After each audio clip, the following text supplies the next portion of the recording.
So now we'll move to understand like policy gradient methods, and for this I switched to the chapter from RL book by Sutton and Barto. So we saw that the goal we had for our agent was to learn the optimal policy, and the optimal policy is the one which maximizes your objective function, which is the expected returns from trajectories sampled from your policy. And there can be various ways of learning the optimal policy. The one which we are going to see is like the where you parameterize your policy through some uh, parameters, and your policy can be thought of as a, say, you could um, define it like a neural network which tries to predict your action uh, given your uh, state, like input as the state representation and your parameters theta. So we want to optimize your objective function to find the and find the best parameters which maximizes your objective function. And the simplest way we can think of is updating it b- like in on similar lines to gradient ascent. You want to update uh, your parameters in a direction proportional to the gradient of your objective, and take like a small step in that direction. Now let's see the derivation of the value of the gradient for the episodic case. So we know that the uh, the objective is like the expected value, basically the expected returns that you get from while following that policy pi, and that is same as the expected uh, returns from your initial state, and that by definition is like your value function, that v pi of s naught, where s naught is your starting state. So first, let's try to see like what's the expression for the gradient of the value function, value function v pi of s, parameterized by theta. So this gradient, let's first define this v pi of s. This is the expected returns starting from state s. So which is nothing but for all actions, probability you choose that action following that policy pi times the action uh, value function for that state and action. So this is like the coming from the Bellman equation. And then we can take the gradient inside and do that product rule. So gradient of AB is gradient of A times B plus gradient of B times A. And then in here we define again the q pi sa as the this is the expected return starting from state s, taking an action A and following your policy further on. So first you are in state S and take an action E. Based on your transition dynamics, you transition to uh, S prime and get a reward R, and then summation for all S prime and R, probability of transitioning to S prime and getting a reward R, times reward plus V pi of S prime, which is like the next state. So we put take this gradients inside, since this gradient is with respect to the parameters theta. The gradient for the reward would be 0, and then it's just the gradient of the v pi s prime. And in next step, uh, we can just unroll this. So again, now we derive this gradient of v pi of s in terms of gradient of v pi of s prime, like s of t plus 1, for all next state. Similarly, we unroll, you can unroll this again to get the same expression for another s double prime, and then you can unroll it again v pi s double prime and unroll it again, and so on and so forth. And what you get is an expression like this.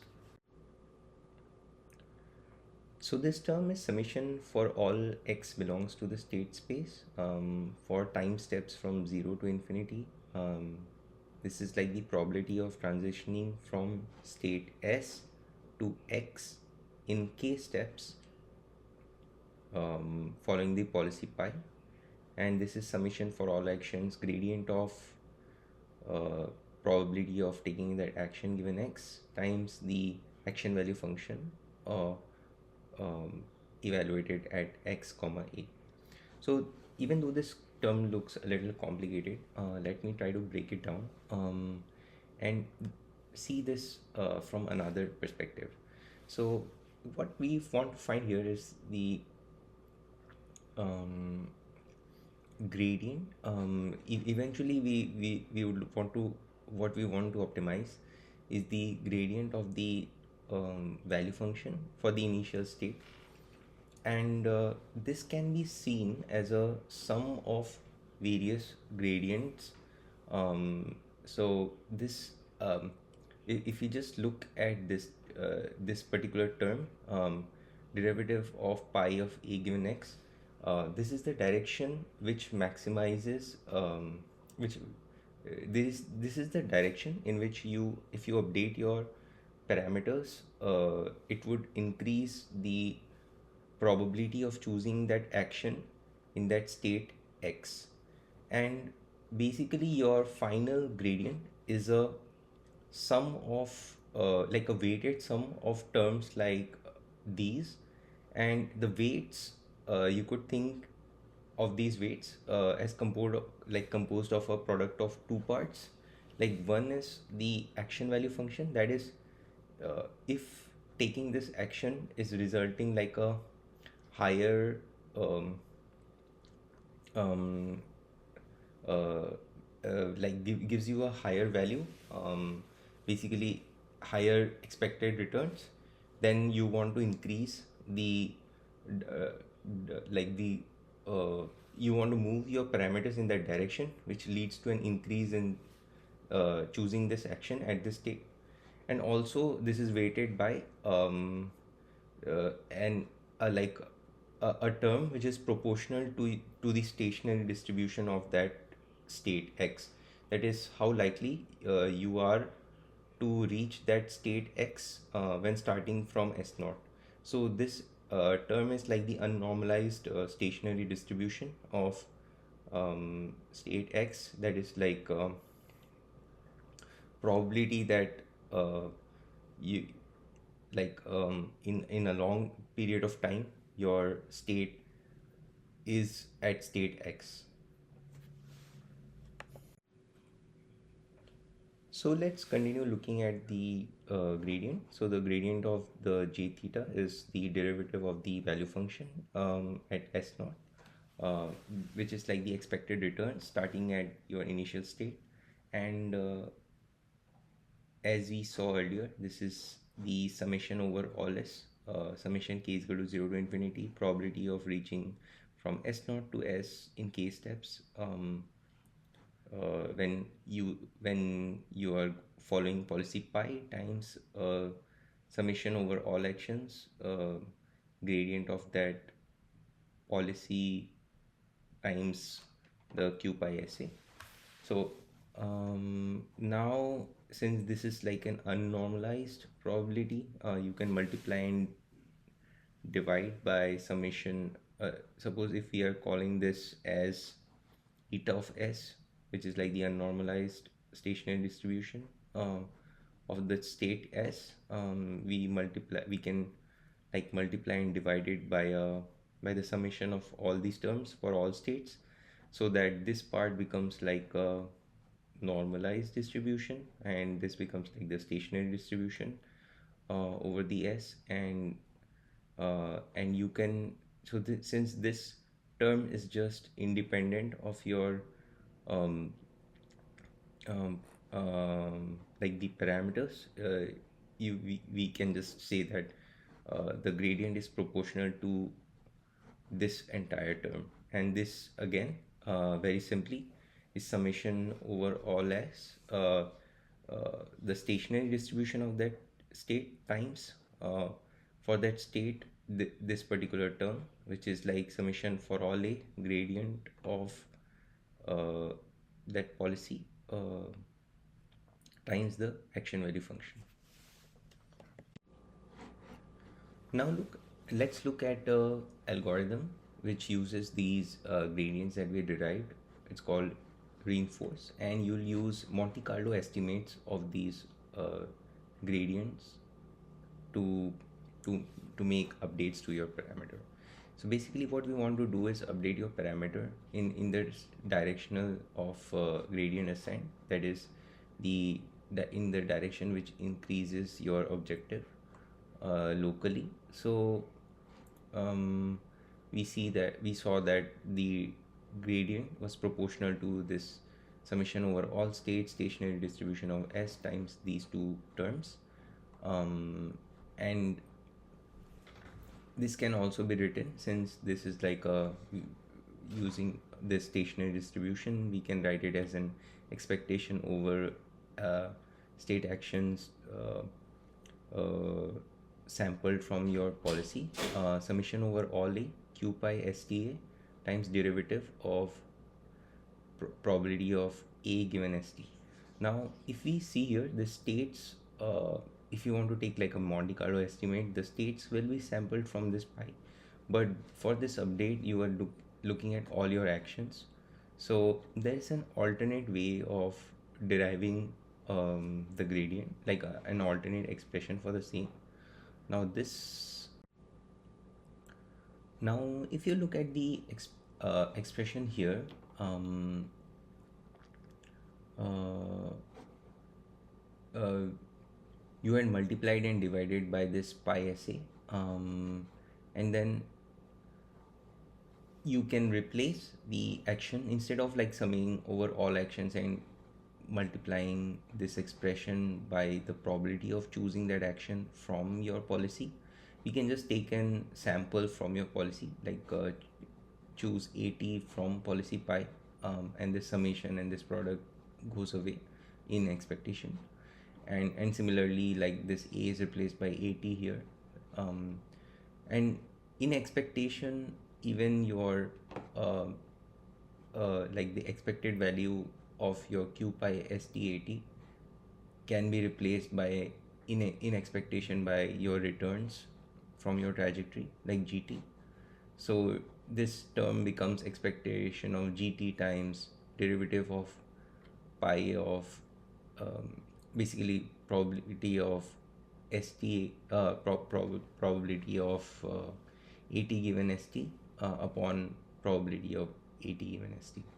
So this is your expression of your gradient, like the gradient is proportional to this quantity, and also this derivative of pi upon pi is nothing but the derivative of log pi. So this is an alternate way in which this term can be written. And intuitively, if we look at the uh, gradients, basically the direction in which you want to update your parameters is proportional to the direction of like uh, probability. Basically, you want to increase the log probability of you want to find the direction that increases the log probability of actions at states if the returns from those states were high when you are sampling from that policy pi. Now let's look at an improvement to the reinforced algorithm, which is reinforced with a baseline. So we had for reinforced with a baseline, you have a similar expression that you had before, just that we have now added a new term. That is, we have subtracted this action value function by a term called baseline, which is just a function of s. Now, if we see that the newly introduced term is equal to 0, so in expectation, adding this baseline doesn't change the expected value of your gradient, but it can go a long way in reducing the variance of the gradients. So if you see summation over all action bs times this gradient, um, yeah, since the baseline is independent of the action, you can take it out of the summation and take this summation inside the gradient. And since summation over all actions um, pi of a given s comma theta is equal to 1, this is the gradient of a constant term, and which makes it 0. So now with a baseline, your update looks something like this, where your uh, your returns can be subtracted by a baseline, which is just a function of your state and not the action. So one good choice for choosing baseline can be your state value function, and there can be different ways of choosing baselines. Let's switch back to the spinning up block. So we saw that the one of the choice of the baseline is to choose v pi of st, but since we have parameterized our model using your policy, we need a way to estimate this value function. So alternatively, like along with having like some set of parameters to learn your policy, we also can have an algorithm where your uh, your value function can be parameterized by another set of parameters phi, and in within the learning loop, along with updating your policy, you also keep updating your value function using the returns as the target to learn this value function. uh, there can be other forms of policy gradient. We saw that the expression was of something of this form. The uh, derivative of the gradient was the derivative of the objective was proportional to this expectation, where you had this derivative of log probability times a function, and this function can be your returns. It can be your returns minus uh, a baseline, and your baseline, if you choose it to be your value function, um, it gives you like one way of estimating your phi t. Also, instead of returns, we saw that the initial expression had uh, q, the action value function. So without the baseline, you can use phi t as the action value function, and otherwise the action value function minus the uh, v pi st can give you like your advantage as another choice for phi t. And uh, we'll come look at this later, but in the generalized advantage estimation, they also showed like another way of approximating your advantage using another estimator, which we will also see being used in PPO.